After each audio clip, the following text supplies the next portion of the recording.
یہ کیسا استقبال تھا؟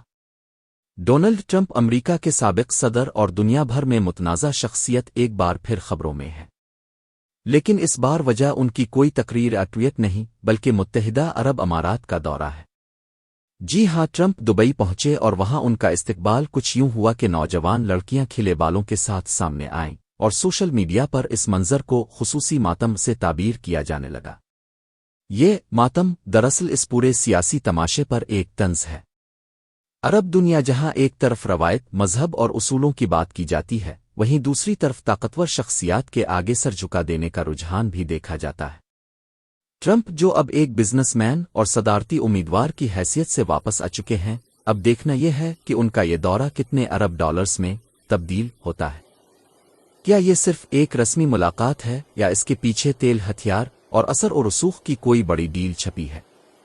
تاریخ گواہ ہے کہ مشرق وسطی میں ہر خیر مقدم کے پیچھے کوئی نہ کوئی بھاری قیمت ضرور ہوتی ہے۔